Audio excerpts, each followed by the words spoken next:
내일 모레면 이제 광복 72주년을 맞습니다. 이 광복절이면 참 감사가 또 감격이 있는 날이기도 하죠.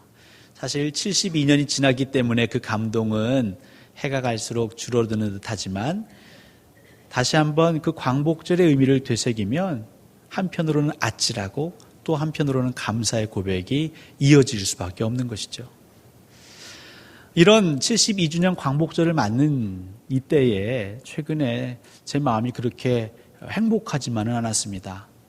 왜냐하면 연일 북미사일 문제로 나라 안팎이 뒤숭숭하기 때문이죠. 그러는 중에 제가 신문 뉴스를 하나 접하게 됐습니다. 그건 뭐냐면 이 북미사일 문제로 이 정세가 어려워지면서 이제 8월 한반도 위기설이 등장하고 그래서인지 한국금거래소에 따르면 8월 9일부터 이 골드바, 미니 골드바의 거래가 증가하고 있답니다. 100g짜리, 10g짜리 미니 골드바를 사려고 하는 사람들이 줄이 잇고 있고 그래서 금값이 뛰고 있다는 거죠. 그러니까 평균적으로 이전에는 이 100g짜리 미니 골드바가 하루에 50개 정도 거래가 됐었는데요. 이 북미사일 문제 때문에 나라가 시끄러워지면서부터는 250개, 약 400% 이상의 거래량이 증가했다고 합니다. 그러니까 고액 자산가들이 나라가 어떻게 될지 모르니까 이 현금을 금으로 바꿔가는 것이죠. 물론 그것을 그냥 금을 좋아하는가 보다, 우연히 지금 이 시기에 사람들의 금 수요가 몰리나 보다 할 수도 있지만 저는 그게 그렇게 읽혀지지 않고 나라가 어려운데, 나라가 지금 위기 가운데 있는데 이 돈 있는 사람들 자기들만 살겠다고 저러는가, 한편 마음 한켠에 실망과 좀 씁쓸함이 있었던 것이죠. 여러분, 그런데 참 우리 하나님은요, 은혜의 하나님이십니다. 제가 아마 그 기사만 보며 주중을 보내고 오늘 설교를 했다면 글쎄요. 근데 하나님은 그 기사를 보는 중에 또 다른 뉴스를 하나 보게 하셨습니다. 그 뉴스는 뭐냐면 그 휴가 나왔던 군인들이 이 나라의 어려운 소식을 듣고 아마 부대에서 연락이 왔겠지만 이제 부대로 복귀하는 그 사진을 보았습니다. 그러면서 우리 하나님 저에게 깨달음을 주셨죠. 예나 지금이나 어려운 일이 있을 때에 자기 혼자 살겠노라 살아가는, 행동하는, 결정하는 이들도 있지만 그보다 더 많은 사람들은, 훨씬 더 셀 수 없는 부지기수의 많은 사람들은 자기 자리에서 내가 감당해야 할 그 사명, 그 임무를 행하고 있다는 걸 깨닫게 하셨습니다. 사실 우리 대한민국의 근대사, 이 1900년도 전후부터 해서 사실 이 조선은, 이 대한제국은 어려웠지요. 그때 상황을 보면서 이 나라의 운명이 어떻게 될까 고민하다가 어떤 이들은 일본 사람들의 그 편에 서기도 했고요. 그렇게 1910년 이후부터는 나라의 독립을 위해 싸우는 이들도 있었죠. 하지만 훨씬 더 많은 국민들은 암묵적으로 나라의 독립을 응원하고 지지했을 것입니다. 그래서 우리는 유관순 열사, 또 안중근 의사, 이런 이름들이 익숙합니다. 하지만 익숙한 이름, 그들보다 더 많은 이들이 땀 흘렸고 희생하였고 일하였습니다. 노력하였습니다. 그렇게 이 나라의 광복은 조금씩 이루어진 것이죠. 저는 오늘 여러분에게 두 분의 독립운동가를 소개해 드리려고 합니다. 혹시 강우규 의사에 대해서 들어보신 적 있으십니까? 사실 저도 설교를 준비하면서 처음 접했습니다. 유동하 선생이라고 들어보셨습니까? 이 강우규 의사는요, 이 나라가 1910년 일제의 강제 침탈에 넘어가는 즈음에 이 민족을 위해서 무엇을 할 수 있을까 고민하는 중에 이제 러시아로 우선 몸을 피합니다. 그리고 만주로 오면서 이 남한 땅에, 이 대한민국에 있는 이 젊은이들을 계몽시키는 운동을 계속 하죠. 동광학교를 설립하기도 합니다. 그러다가 1919년 이 3.1 운동 소식을 접하고 유관순 열사를 비롯한 참 많은 이들이 희생하면서까지 만세 운동을 벌였다는 그 이야기를 들은 이 강우규 의사는 고령의 나이임에도 불구하고 그때 당시 64세입니다. 내가 민족 계몽도 좋지만 내 한 목숨을 나라 조국을 위해 바치겠다 싶어서 그때 당시 제3대 조선 총독으로 부임하게 된 이 사이토 마코토를 이제 폭살하려고 서울로 옵니다. 물론 그 시도는 수포로 돌아가고 결국 잡혀서 65세의 나이로 세상을 떠나시게 되죠. 이 유동화 선생은 사실 18세에 이 안중근 의사와 함께 이토 히로부미 저격 사건에 도움을 줍니다. 그 부모님과 함께 러시아에서 지내게 됐고 그 안중근 의사를 만나게 됐고 그래서 안중근 의사 옆에서 러시아가 능통하기에 수행원 역할도 했습니다. 그러면서 이 이토 히로부미 소식을 전하기도 했고요. 결국 안중근 의사는 1909년 하얼빈에서 잡혔고 10년 리순 감옥에서 세상을 떠나지요. 그리고 그때 이 유동화 선생도 체포됩니다. 이 안중근 의사를 도왔다는 죄목으로 체포되고 1년 6개월 동안 감옥에서 고문을 받다가 다행히 추록합니다. 근데 그쯤 되면 나는 할 만큼 했다 할 수도 있겠는데 다시금 독립운동을 하다가 1918년 일본군의 총에 의해서 사살되죠. 이 말고도 참 많은 독립운동가들이 있습니다. 근데 왜 그들은 목숨을 내어던지고 자기들의 재산을 쏟아 부으면서까지 독립운동을 했을까요? 많은 사람들, 일부는 이 나라에 소망이 없다. 광명이 찾아오기는 참 요원하다 싶어서 일본 앞잡이가 되기도 하고요. 조선인으로서 순사로 활동하기도 하고요. 사실 강우규 의사는 조선 순사였던 김태석에 의해서 체포되게 됩니다. 그러니까 같은 동포에 의해서 잡힌 것이죠. 그런데 그런 비참함을 겪으면서까지 왜 우리 조상들은 독립운동을 했을까요? 그들은 빛을 보았습니다. 어두움 가운데에서도 그 압제 가운데에서도 희망을 보았습니다. 많은 동지들이 고문당하고 죽어가지만 그 끝에는 분명 광명이 있을 것을 그들은 믿어 의심치 않았습니다. 그리고 그 확신에 차서 먼저 그 독립운동에 뛰어든 선배들, 동지들을 보면서 이 강우규, 유동화 선생은 자신들의 삶도 조국을 위해 드린 것이죠. 이 광복절을 맞아서 가만히 생각하는데요. 이것이 우리나라에 주신 하나님의 은혜가 아닐까요?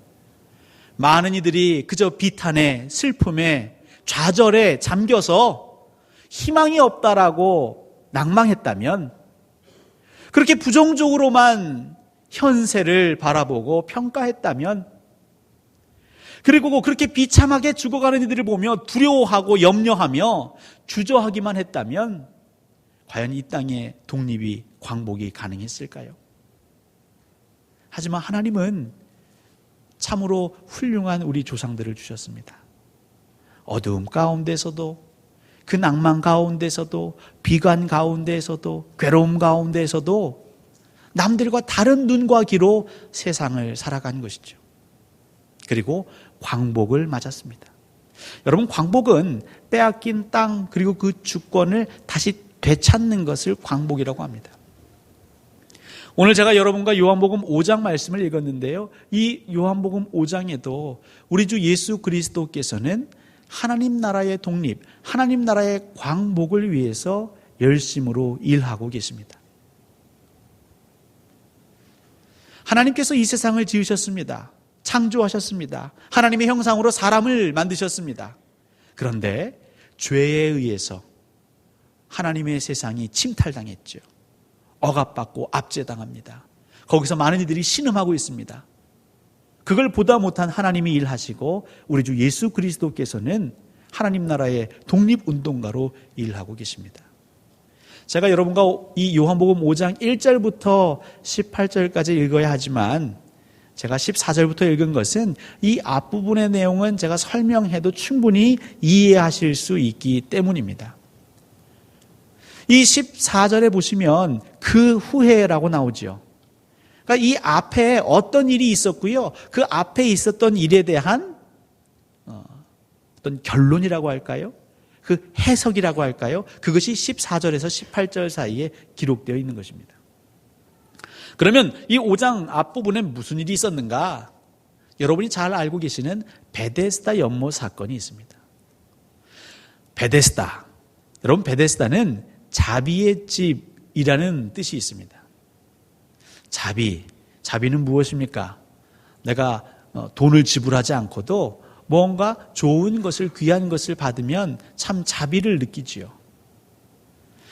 특별히 이 자비의 집 베데스다에는요, 어떤 사람들이 모였냐면 병든 사람들이 모였습니다. 아픈 사람들이 모였습니다. 백방을 다녀서 고쳐보려고 했지만 못 고친 사람들이 마지막에 이곳에 와서 병 낫기를 원한 것이죠. 그 못이 동할 때에 제일 먼저 들어가면 병이 낫는다는 얘기를 듣고 그냥 전국 방방곡곡에서 모든 사람들이 모여있는 곳이 베데스다입니다. 그래서 하나님의 자비, 하늘의 자비를 바라며 기다리는 곳이 베데스다죠. 여러분, 그럼 자비의 집이니까 사랑과 인애와 용서와 화평이 넘쳐야 하는 것 아닙니까? 이름 자체가 자비의 집인데요. 가끔 우리 교회 다니시는 분들, 예수 믿는 분들이 마음이 어려워지실 때가 있습니다. 그건 언제냐면요, 교회 나오는데 항상 교회 나오면 배우는 게 있습니다. 듣는 게 있습니다. 여러분, 교회는 예수 그리스도의 몸입니다. 교회는 하나님께서 부르신 자들의 모임입니다. 이 교회는 하나님이 다스리십니다. 맞습니다. 아멘, 아멘. 그런데 신앙생활을 교회 안에서 하는데 자기들이 경험하는 건 뭐냐면 이상하네. 말씀이 다스리시고 성령이 다스리시고 예수 그리스도의 말씀으로 그 가르침으로 서로 섬긴다라고 하는데 알게 모르게 갈등이 있고 서로 미워하기도 하고 다툼도 생기고 형님 먼저 아우 먼저 이렇게 양보하는 게 아니라 무조건 내가 먼저. 이게 뭐가 교회야. 그럴 때 우리가 시험에 들곤 하죠. 여러분, 지금 베데스다가 딱 그 모양입니다. 자비의 집이라고는 하는데요, 온갖 각처에서 모인 환자들이 아우성입니다.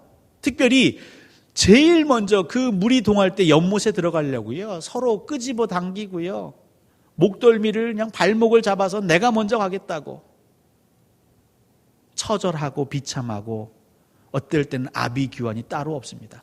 바로 거기가 베데스다입니다. 여러분, 이 베데스다를 설명할 때에 또 성경은 거기에 행각이 5이 있다 이렇게 말하고 있습니다. 굳이 5을 얘기하지 않아도 됩니다. 그냥 베데스다 연못에 행각이 있고 그 행각 아래에 병자들이 누워 있었다라고 하면 되죠. 그래도 전혀 의미에는 문제가 없습니다. 근데 왜 행각 5을 얘기할까요? 여러분, 행각은 다른 게 아니라 비나 햇빛을 피해 다니거나 머물 수 있는 공간을 행각이라고 합니다. 그럼 왜 5이라고 했는가? 여러분, 이 5은 모세 오경을 뜻하기도 합니다. 이스라엘 백성들에게 있어서 중요한 건 율법이지요. 율법, 특별히 토라는 모세 오경을 의미합니다. 우리식으로 말하면 말씀이죠. 그러니까 행각 5개 아래에 머물러 있다. 말씀 아래에 머물러 있다. 율법 아래 살아가고 있다. 그러니까 베데스다에 모여있는 그 병자들은 한편으로는 무엇을 의미하고 있냐면 율법 아래 살아가는 이스라엘 백성들을 지칭하는 의미이기도 합니다. 그들은 율법대로 살고 있다고, 말씀대로 살고 있다고 자부하는 이도 있고 때로는 그렇게 살지 못해서 아파하는 이들도 있습니다. 문제는 거기에 자비도 없고 용서도 없고 사랑도 없고 자유함도 없습니다. 한 가지 더 이 베데스다를 설명하는 내용이 나오죠. 38년 된 병자입니다. 왜 굳이 오래된 병자를 하지 않고 38년을 기술했을까요? 신명기 2장 14절에 가보시면요, 이스라엘 백성들이 가데스 바네아라는 광야, 이 사막에서 이 세렛 시내, 이제 모압 땅으로 건너가는 세렛 시내가 있는데 그 세렛 시내를 건너기까지 38년의 시간이 걸렸다라는 기록이 나옵니다. 여러분이 이 내용을 더 알고 싶으시면 신명기 1장과 2장을 한번 꼭 읽으십시오. 제가 요약해서 말씀드리면 결국 이러죠. 하나님께서 모세를 통해서 가나안 땅을 약속하셨고 이스라엘 백성들이 이제 가나안 땅으로 달아가려고 그 전에 뭘 합니까? 정탐꾼을 보내죠. 근데 정탐꾼을 어디서 보냈냐면 이 가데스 바네아에서 보냈어요. 이 12명을 보냈는데 그 중에 10명은 거기 못 갑니다. 갈 데가 못 됩니다. 엄청난 안악 자손들, 기골이 장대한 이들이 있어서 우리 거기 가면 다 멸망하고 그냥 죽습니다.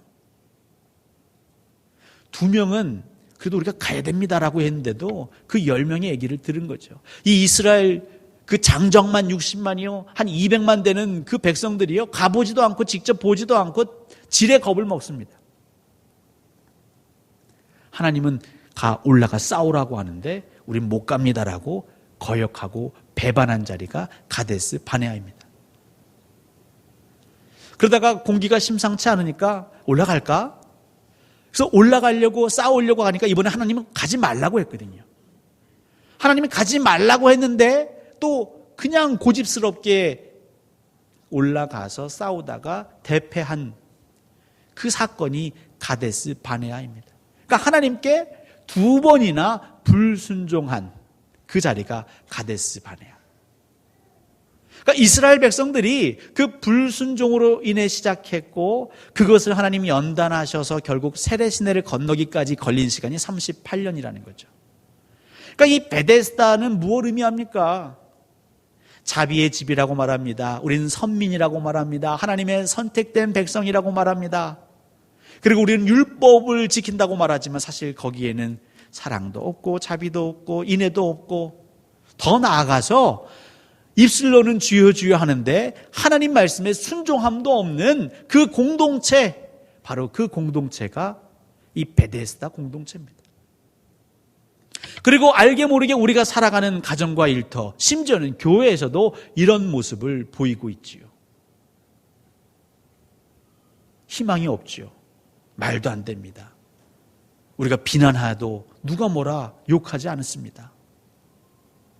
그런데 바로 그 자리에 누가 오셨냐면 예수 그리스도가 오셨습니다.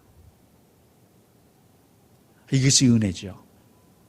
근데 버림받은 땅에 예수 그리스도가 오신 게 아니라 사실은 하나님께서 오래전부터 그 땅에 관심을 갖고 계셨고 그래서 예수 그리스도가 그 땅에 오셨다고 오늘 본문은 얘기하는 겁니다. 그러니까 17절에 보시면 아버지께서 이제까지 일하심에 나도 일한다 이런 말씀이 있죠. 이스라엘 백성들은 또 거기 있는 병자들은 하나같이 얘기합니다. 우린 버림받은 사람입니다. 우리는 하나님께서 은혜를 베풀어 주시지 않습니다. 하나님이 다른 동네는 모르지만 여기에는 일하지 않고 임재하지 않습니다.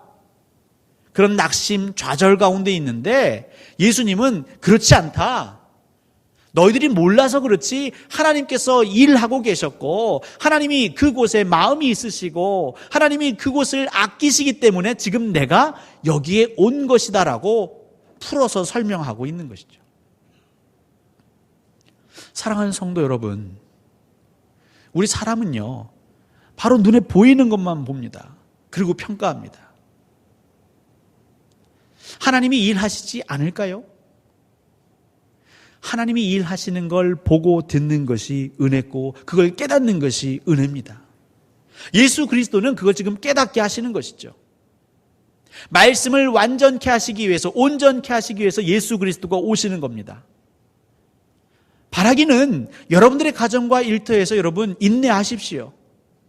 그리고 하나님이 일하시는 것을 보고 듣고 붙잡으십시오. 그러면 반드시 우리 하나님께서 예수 그리스도를 보내셔서 회복하신 그 역사를 이루게 하십니다. 하나님께서 일하시는 데에 큰 특징이 있습니다. 한 3가지 정도가 있는데요. 특별히 하나님께서는 어떻게 일하시냐면 우리 사람의 심장처럼 일하십니다. 사람의 심장이 어떻습니까? 계속 뛰죠. 우리가 숨을 먹기까지는 계속 박동하는 게 심장입니다. 우리 몸은요, 사람은 좀 마음이 어려워지면, 실망하거나 상처받으면 하던 일을 내려놓게 됩니다. 기분이 나빠도 하던 일을 안 합니다. 또 마음은 하고 싶어도, 생각은 하고 싶어도 몸이 힘들고 피곤하고 병들면 일을 내려놓게 됩니다. 관계가, 잘 굴러가던 관계가 어긋나도 우리는 일을 내려놓게 됩니다. 근데 우리 일을 포기하거나 못하게 되는 그 순간에도 사실 우리 심장은 어떻죠? 계속 뛰죠. 우리가 잠들어 쉴 때에도 우리 심장은 계속 뜁니다. 하나님께서는요, 우리 심장처럼 일하십니다. 이스라엘 백성들은요, 하나님이 좋은 걸 주시면 그때는 반짝 순종하고요, 어려움이 생기면 원망합니다. 양식이 없고 물이 없으면 홍해를 건넜지만 하나님을 원망합니다. 반역합니다. 근데 하나님은요, 이스라엘 백성들이 순종할 때나 불순종할 때나 심장처럼 쉬지 아니하시고 계속 멈추지 않고 일하십니다. 만약 하나님께서 꾸준히 일하시지 않았다면, 쉬지 않고 일하시지 않았다면 이스라엘 백성들이 감히 살 수 있었을까요? 그 사막, 그 광야에서 생존할 수 있었을까요?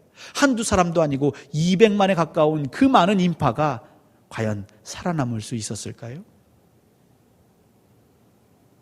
그것이 하나님의 은혜인 것이죠. 우리가 잘하고 못하고를 떠나서 늘 은혜를 베풀어 주시고 우리 가운데에서 일하시고 노력하시는 하나님, 땀 흘리시는 하나님, 여러분 그것을 깨달으시길 바랍니다. 우리 하나님은요, 또 어떻게 일하시냐면 은밀히 일하십니다. 아무도 모르게 일하십니다. 오른손이 하는 일을 왼손이 모르게 하십니다. 38년 된 병자가 예수 그리스도를 만나자마자 어떤 불평을 내놓습니까? 선생님, 나를 저 물이 동할 때에 넣어주는 사람이 아무도 없습니다. 나는 혼자입니다. 고독합니다. 나는 외롭습니다. 나는 외톨이입니다. 버림받은 자입니다. 그 한을 막 쏟아내는 것이죠. 물론 그럴 수 있지요. 하지만 우리가 좀 더 넓게 생각해 볼까요? 과연 하나님이 일하시지 않으셨을까요? 그 38년 된 병자가 몰랐을 뿐이지 하나님은 사실 일하셨습니다. 어떻게 일하셨을까요? 여러분 2017년 지금도 이 지구촌에는요, 알게 모르게 국지전이 벌어지고 있습니다. 지역 안에서 무력 충돌이 있는 것이죠. 근데 예수님 당시는요, 근대화가 되기 이전에는요, 훨씬 더 많은 전쟁들이 비일비재하게 일어났습니다. 이 이스라엘 땅 그 주변의 이방 민족들과 끊임없이 전쟁이 일어났습니다. 오늘 본문을 통해서 우리가 뭘 알 수 있냐면 최소한 하나님께서는요 38년 동안은 그 땅에 전쟁이 없게 하신 것이죠. 어떻게 할 수 있을까요? 여러분 전쟁이 나면요 온전한 성읍이 없습니다. 특별히 그 예루살렘 성 제일 먼저 쳐들어와서 함락시키겠죠. 성벽을 허물겠죠. 병자들이라고 거기서 살 수 있을까요? 살 수 없습니다. 38년 된 병자는 그냥 그냥 그 주변만 보니까 하나님은 안 계시다, 하나님은 일하지 않는다 말씀하지만 사실 하나님은 그 이스라엘을 지키고 계십니다. 전쟁이 안 나도록 지키고 계셨습니다. 여러분, 하나님은 흉년이 안 나도록 지키고 계셨습니다. 이 오래된 병자, 긴 병에 효자 없습니다. 긴 병에 이겨낼 장수가 없습니다. 처음에야 가족들이 와서 먹을 것 챙기지만 오래돼 보십시오. 병원비가 없어서 그냥 포기할 수도 있지 않습니까? 먹을 양식이 없으면 굶어 죽어야 되는데요. 38년 동안 아픈 환자가 일했겠습니까? 소득이 있었겠습니까? 근데 어떻게 생존했을까요? 누군가는 먹을 걸 갖다 준 거죠. 그럼 누가 갖다 줬을까요? 그 성읍에 있는 사람들이, 율법을 따라가는 사람들이, 고아와 과부와 가난한 자, 항상 신명기에 하나님 도우라 하셨기에 그들의 양식을 나눴을 것입니다. 근데 흉년이 들었으면 그 양식을 못 나누지요. 내가 먹을 것도 없는데, 우리 식구, 내 아이가 먹을 것도 없는데 그 양식을 어떻게 나누겠습니까? 하나님은 그 땅에 흉년이 들지 않도록 지키고 일하고 계셨습니다. 그 땅에 전염병이 돌지 않도록 하나님은 일하고 계셨습니다. 우리나라도 이 한강의 기적을 이루기 전만 해도 갓 태어나서 100일도 안 돼서 또 돌도 안 돼서 죽는 이들이 많았죠. 그래서 우리 어른들 생일이 다르시잖아요. 주민등록상 생일하고 진짜 생일하고. 왜냐면 생후 1년 혹은 2년 뒤에 호적을 올리죠. 그 마을에 전염병이 돌면요, 이겨낼 수가 없습니다. 치료법이 없습니다. 약이 없습니다. 예수님 당신 더 했겠죠. 특별히 건강한 사람도 병에 걸리면 위험한데요, 병든 사람, 면역력이 약한 사람은요, 잘 먹지 못하는 사람은요, 전염병이 돌면 여러분 38년이 아니라 3개월도 못 버팁니다. 지금 이 환자는 모르고 있는 거죠. 내가 38년 동안 여기에 그래도 있을 수 있는 것은 하나님의 보호하심이다. 하나님의 일하심이다. 전쟁이 빈번한 세대에 전쟁이 없게 하셨고, 흉년과 풍년이 들락날락하는 세대에 흉년이 없게 하셨고, 전염병이 도는 그 익숙한 그 시대에 전염병이 나지 않게 하셨고. 근데 하나님이 은밀히 일하시기에 이 38년 된 병자는 모르는 것이죠. 이스라엘 백성들은 모르는 것입니다. 모세가 얼마나 답답했냐면요, 광야에서 그 죽음의 땅에서 40년 동안 그들이 버틸 수 있음을 깨닫지 못하니까 모세가 신명기 29장 5절에 가서 설교를 합니다. 정신 차려라. 왜 너희 입에는 항상 불평, 불만, 원망, 하나님에 대해서 투정만 하느냐? 정말 하나님이 일하시지 않았다고 생각하느냐? 하나님이 너희들을 보호하지 않았다고 생각하느냐? 좋다. 그러면 너희들의 몸을 보고 너희들의 발을 봐봐라. 너희들이 지금 입고 있는 옷, 그 옷이 닳았느냐? 너희들이 신고 있는 그 발의 신이 헤어졌느냐? 하나님께서 이 광야에서 너희들의 옷도 신도 닳지 않도록, 헤어지지 않도록 지키셨고, 날마다 만나를 먹이셨고, 메추라기를 먹이셨고, 반석에서 물이 나게 하셨는데 무슨 소리냐?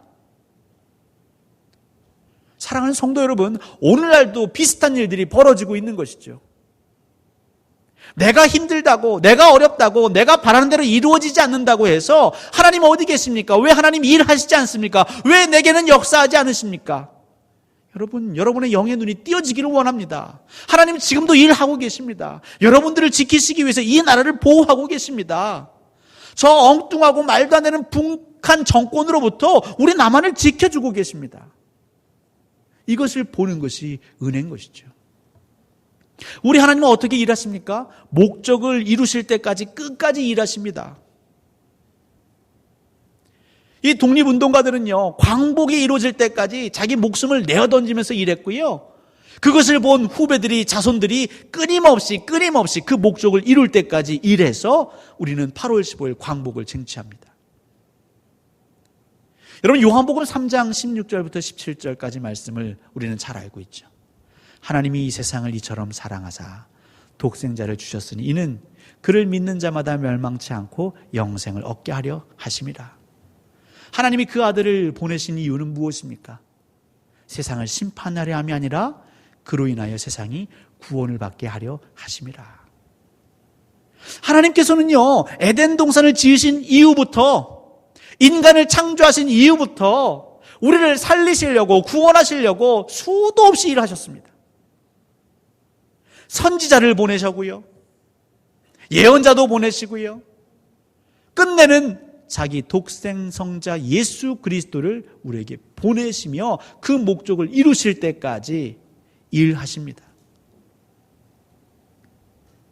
그리고 그 모습을 본 예수 그리스도가, 아버지께서 이제까지 일하시는 그 모습을 본 예수 그리스도가 자기의 생명을 아낌없이 나라의 독립을 위해서, 광복을 위해서 그냥 내어던진 그 선배들을 본 그 후배들이, 강우규 의사가, 유동화 선생이 자기들도 그 총칼 앞에 광복을 외치는 것이죠. 예수 그리스도 역시 말씀하시는 겁니다. 그래서 내가 지금도 일한다. 안식일 논쟁으로 나를 힘들게 하고 신성모독이라는 죄목을 씌워서 나를 죽이려 하지만 나는 그래도 일한다라고 말하는 것이죠. 예수 그리스도는 은혜를 받은 것입니다. 하나님이 일하심을 똑똑히 보았습니다. 사랑하는 성도 여러분, 이 시대에 우리에게 필요한 은혜는 무엇이냐면 하나님께서 지금 나와 함께 일하고 계심을 깨닫는 은혜가 필요한 것입니다. 우리 광주 동산교회에서 일하고 계시는 하나님을 보는 그 은혜가 필요한 것이고요. 이 남한 사회, 이 대한민국, 이 전 세계에 일하시는 하나님의 손길, 그 섭리를 보고 듣고 깨닫는 은혜가 필요한 것이죠. 제가 얼마 전에 이국종 의사 선생님, 교수님의 이야기를 접하게 됐습니다. 여러분, 그분은 누구시냐면 아주대 의사예요. 외과 응급 전문이라고 합니다. 이분이 어떤 일을 하셨냐면 2011년 그 아덴만 작전이라고 해적에게 어떤 배가 잡혔죠. 그 구출 작전 하는 중에 그 선장이었던 석장균 선장이 이제 총상을 입습니다. 그리고 다 진압이 됐는데 그 선장을 이제 치료해야 되는데 그때 응급으로 파송됐던 의사가 바로 이국종 교수입니다. 이 총상 때문에 빨리 시급하게 치료를 해야 되는데 문제가 있었습니다. 그 나라에서는 응급처치밖에 못했고요. 수술하려면 이 한국으로 와야 되는데 이 응급 후송하는 비용이 만만치가 않았던 거죠. 이 4억 4천만 원이 소요됐다고 합니다. 근데 정부도 미직미직하고 그 선박회사도 눈치만 보고 있으니까 이 이국종 교수가 너무 답답해서 그 돈 정 안 되면 내가라도 낼 테니까 지금 당장 옮기십시오. 결국 그렇게 해서 그 석장균 선장을 살렸죠. 근데 여러분, 이 응급팀은요 항상 팀으로 움직인답니다. 의사 혼자 가는 게 아니고요, 옆에서 도와주는 의사도 가고 간호사도 가고요, 특별히 야간에 뭐 어디 산에서 사고 나면 헬기를 타고 가고요. 이 이국종 교수가 자기와 함께 일하는 교수 한 명 얘기를 합니다. 정경원 교수라고 하는데 2010년 같은 경우는 그 정경원 교수가 1년에 집에 딱 4번 들어갔답니다. 근데 이 정경원 교수에게는 어린 자녀 둘이 있었습니다. 딸이 있었고 아들이 있었죠. 이국종 교수가 어느 날 그 근무하는 곳을 지나다가 정경원 교수의 캐비넷, 사물함 앞을 지나는데 사물함 앞에 어떤 이제 쪽지가 붙어 있는 걸 봅니다. 봤더니 뭐라고 써 있냐면 그 아들, 딸의 손편지죠. 아빠, 제가 선물 드릴 테니까 아빠 빨리 오세요. 아빠 어디 계세요? 아빠 제발 빨리 돌아오세요. 여러분, 무슨 부귀영화를 누리겠다고, 억만장자가 되겠다고 그 이쁜 아이들을 보지 못하고 1년에 4번밖에 가지 못하고 그 응급으로 어려운 사람들을 살리는 일에 매진할까요? 이 정경원 교수가 그렇게 사명을 감당할 수 있었던 이유는 이 이국종 교수라는 삶이 그랬습니다. 사람을 살리기 위해서는 물불을 가리지 않는 거죠. 나는 이 세상을 떠날 때에 내 관에 내가 살렸던 사람들의 명부를 지니고 가고 싶습니다 라고 얘기했다고 합니다. 그래서 그 삶을 보며 이 정경원 교수 역시 자기도 열심히 일하는 거죠. 사람을 살리는 일에 그냥 삶을 내던지는 거죠. 여러분, 예수 그리스도는 하나님께서 일하시는 걸 보셨습니다. 마음에 들지 않아도, 때로는 짜증이 나고 괴로워도 심장처럼 멈추지 않는 하나님을 보셨습니다. 그리고 누가 알아주지 않아도 은밀히, 특별히 그 목적을 이루기 위해서 일하시는 하나님을 보았던 예수 그리스도는 지금도 일하십니다. 여러분들의 가정에, 여러분의 일터에, 또 우리가 섬기는 이 광주 동산교회에 그 예수 그리스도의 영이 가득 차고 넘치기를 간절히 소원합니다. 그리고 여러분들의 마음 가운데에 고백하십시오. 38년 동안 괴로웠던 그 병자의 눈과 귀가 아니라 이제는 하나님이 나와 함께 하셨었구나. 비록 나는 고통스럽지만 그래도 하나님이 일하고 계시구나. 그것을 깨닫고 그 하나님을 찬양하고 노래하시는 복된 주의 성도 되시기를 우리 주 예수 그리스도의 이름으로 간절히 축원합니다. 기도하겠습니다.